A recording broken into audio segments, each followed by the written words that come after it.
भारतीय किसान यूनियन के नेता राकेश टिकैत ने आज लखनऊ में ऐलान किया कि 5 सितंबर से किसान मिशन यूपी और उत्तराखंड की शुरुआत करेंगे। साथ में उन्होंने कहा कि लखनऊ को किसान दिल्ली बना देंगे और यहाँ आने वाले तमाम रास्ते बंद कर दिए जाएंगे। ये आंदोलन हमारा वापसी नहीं होगा। और भी उसके साथ में है, बिजली अमेंडमेंट बिल है, पेस्टिसाइड बिल है, पॉल्यूशन के मामले हैं, लेबर्स के मामले हैं। तो ये जितने भी मामले हैं, इन सारे मामलों पे सरकार स्पष्टीकरण नहीं देगी। किसान दिल्ली के चारों तरफ है, वहाँ से हटेगा नहीं।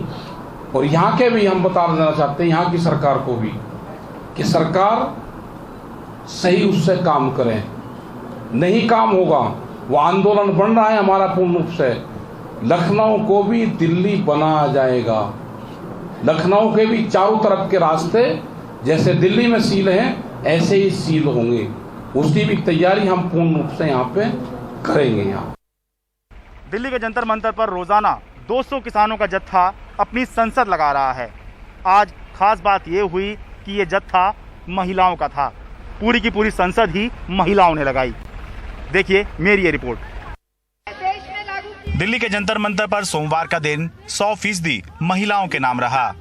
200 महिला किसानों ने सोमवार को विशेष संसद चलाई और कृषि कानूनों को लेकर मोदी सरकार पर जमकर हमला बोला।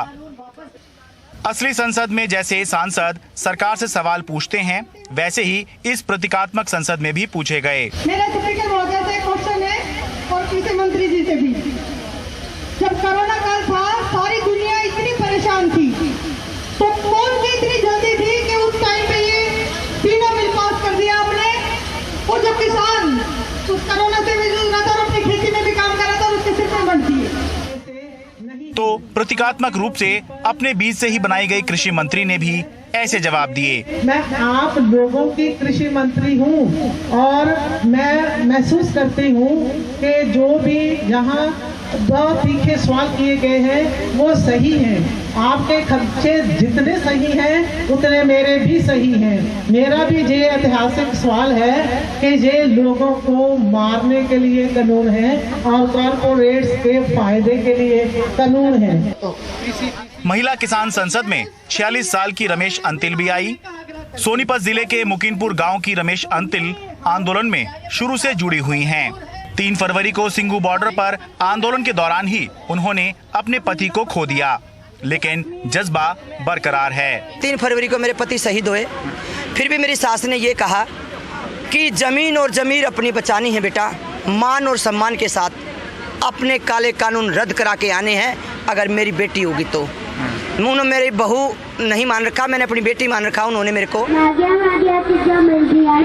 4 साल के छोटे से बच्चे कप्तान सिंह के भाषण ने यहाँ सबका ध्यान खींचा। ये बच्चा अपनी माँ के साथ पंजाब के बरनाला से जंतर मंतर पहुँचा। खेती के कानून के बारे में किसने बताया? कृषि कानून के बारे में आपको क्या बताया है? खेती में हमारी बचत कम होती है, किसान खुदकुशी करते हैं, काले कानून और जब ये कानून और क्या बताया काले कानून के बारे में? जमाखोरी का कानून है, इसका काले कानून है। और जैसे हमारे मुल्क में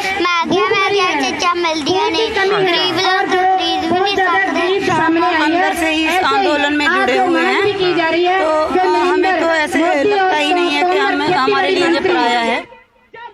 आम महिला किसानों के अलावा महिला एक्टिविस्ट भी किसान संसद में शामिल हुई और अभिनेत्री गुल पनाग भी। पुरुष किसान नेता केवल मददगार की भूमिका में बैठे नजर आए। जंतर मंतर पर महिला किसानों की ये संसद जरूर प्रतीकात्मक है, लेकिन खेती में महिलाओं का योगदान प्रतीकात्मक नहीं है। जो लोग ग्रामीण व्यवस्था को समझते हैं वो जानते हैं कि गांव में कोई भी परिवार खेती तभी कर पाता है जब घर के मर्द और औरत दोनों मिलकर सहयोग करते हैं, काम करते हैं। जंतर मंतर दिल्ली से अपनी सहयोगी सुकृति द्विवेदी और कैमरा पर्सन मोहम्मद मुरसलीम के साथ मैं Sharad Sharma, NDTV India. UP में बीएसपी के ब्राह्मण सम्मेलनों के जवाब में अब समाजवादी पार्टी उससे भी बड़े ब्राह्मण सम्मेलन करेगी। इसकी शुरुआत अगले महीने की 23 तारीख से बलिया से होगी। यही नहीं, समाजवादी पार्टी ने यूपी के 75 जिलों में भगवान परशुराम के मंदिर बनाने शुरू कर दिए हैं। कई जिलों में बन के तैयार हो गए हैं। अयोध्या में हुए बीएसपी के ब्राह्मण सम्मेलन के अगले ही दिन उधर बीजेपी के अध्यक्ष स्वतंत्र देव सिंह ने तमाम ब्राह्मणों के चरण धो करके उनसे आशीर्वाद दिए। परशुराम जयंती की छुट्टी करने वाले मुलायम सिंह काफी पहले से ब्राह्मणों को जोड़ने की कोशिश में रहे हैं। जय श्री राम, श्री रामचंद्र की। बीएसपी के ब्राह्मण सम्मेलन ने समाजवादी पार्टी के कान खड़े कर दिए हैं। अब उसका पहला ब्राह्मण सम्मेलन 23 अगस्त को बलिया में होगा। राष्ट्रीय अध्यक्ष जी का सदैव विभिन्न जात समाज वर्ग के साथ ब्राह्मण समाज के प्रति उनका आदर भाव रहा है। 23 तारीख को बलिया से कार्यक्रम हम सब फिर शुरू करने जा रहे हैं। ये हम लोगों का दूसरा चरण होगा और जिसमें हम लोग प्रबुद्ध समाज के लोगों को अधिक से अधिक संख्या में समाजवादी पार्टी के साथ जोड़ने का काम करेंगे। बीएसपी तो ब्राह्मण सम्मेलन कर रही है, लेकिन समाजवादी लोगों ने तो भगवान परशुराम के मंदिर बनवा के उनमें पूजा भी शुरू कर दी है। ऐसे 5 मंदिर वे बलिया, मेरठ, बलरामपुर, जालौन और उरई में बनवा चुके हैं। 70 और जिलों में बनवाएंगे। और लखनऊ के मंदिर में परशुराम की 108 फीट ऊंची कांसे की मूर्ति लगेगी। उनके हमने 108 फीट की दुनिया की जो सबसे बड़ी, सबसे भव्य, सबसे सुंदर, सबसे विशालकाय, एक अद्वितीय अप्रतिम मूर्ति, एक अद्भुत प्रतिमा, एक अद्भुत स्वरूप की हम लोगों ने परिकल्पना की है और उस स्वरूप को हम लोग स्थापित करना चाहते हैं। भगवान परशुराम के मंदिरों का पार्टी के लोगों को ब्राह्मण समाज में अच्छा असर दिख रहा है। जितना एक ब्राह्मण तबका है, जीने भर की मैं बात कर रहा हूँ, किसी भी गांव की बात नहीं कर रहा हूँ। डेली बच्चे, लड़के, यंग, युवा सब आते हैं, फोटो खिंचवाते हैं और भगवान परशुराम की जय जयकार कहते हुए यहाँ से जाते हैं।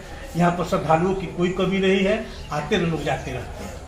अब तो समाजवादी प्रबुद्ध प्रकोष्ठ ये भी दावा कर रहा है कि बीएसपी तो ब्राह्मणों की राजनीति कर रही है, लेकिन वे उनसे दिल से जुड़े हैं। वो एक साल में 57 जिलों में ब्राह्मण सम्मेलन कर चुके हैं। आज वो लोग सम्मेलन कर रहे हैं जिनको राजनीतिक रूप से केवल वोट की राजनीति करनी है। समाजवादी प्रबुद्ध सभा के बैनर के नीचे लगातार 2011 से समाजवादी पार्टी ब्राह्मण समाज को जोड़ने का काम कर रही है। 2022 में पूर्ण बहुमत की सरकार बनेगी। बीएसपी ने अपने ब्राह्मण सम्मेलन की शुरुआत अयोध्या से की है। उसके ठीक अगले दिन बीजेपी अध्यक्ष स्वतंत्र देव सिंह ने गुरु पूर्णिमा पे ब्राह्मण साधु संतों के चरण धोके उनसे आशीर्वाद लिया। यूपी में 11% ब्राह्मण वोट है, जो अपने तादाद के लिहाज से भी अहमियत रखता है और अपना माहौल बनाने के लिहाज से भी। जाहिर है कि चुनाव आए हैं, एक एक वोट की अहमियत है, लिहाजा ये चुनाव तक चलता रहेगा। बलिया में करुणा सिंधु, लखनऊ में कैमरामैन राजेश गुप्ता के साथ कमाल खान, एनडीटीवी इंडिया। ब्रेक के बाद आपको दिखाएंगे क्यों बढ़ती जा रही है राज कुंद्रा की मुसीबतें।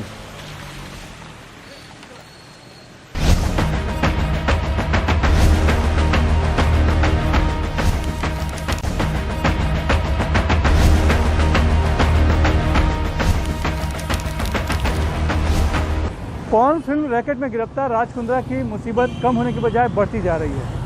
भले ही राज कुंद्रा ने अपने ऊपर लगे आरोपों से इनकार किया है, लेकिन उनके अपने ही कंपनी के कर्मचारियों ने मुंबई पुलिस को कई अहम जानकारियां दी हैं। इस बीच बीजेपी नेता आशीष शेलार ने मामले में राज्य सरकार पर ढीला रवैया अपनाने का आरोप लगाया है और केंद्रीय गृह मंत्री अमित शाह से मांग की है कि राज कुंद्रा केस और चाइल्ड पोर्नोग्राफी की जाँच के लिए एक मल्टी मिनिस्ट्रियल टास्क फोर्स बनाई जाए। अश्लील फिल्म कांड में फंसे कुंद्रा का राज उनके ही अपने कर्मचारी खोल रहे हैं। मामले की जांच कर रही मुंबई पुलिस सूत्रों के मुताबिक वियान कंपनी के 4 कर्मचारी मामले में गवाह हो सकते हैं। चारों ने बयान दिया है कि मामला उजागर होने के बाद उन्हें वीडियो क्लिप डिलीट करने के लिए कहा गया था। चारों ने यह भी बताया है कि कंपनी दफ्तर में से ही पॉर्न फिल्म अपलोड की जाती थी। पुलिस राज कुंद्रा और शिल्पा शेट्टी के ज्वाइंट बैंक अकाउंट को भी खंगाल रही है। इस बीच मामले में फरार आरोपी यश ठाकुर से जुड़े एक खुलासे में एक इंटेलिजेंस ब्यूरो के कर्मचारी का नाम सामने आया है। पता चला है कि याहू मैसेंजर पर साल 2005 में दोनों में पहले दोस्ती हुई। बाद में यश ठाकुर ने ऐप के जरिए कमाई का लालच दिया। मुंबई पुलिस को दिए बयान में उस शख्स ने बताया है कि यश ठाकुर के कहने पर उसने अपनी पत्नी के नाम पे एक ऐप रजिस्ट्रेशन करवाया।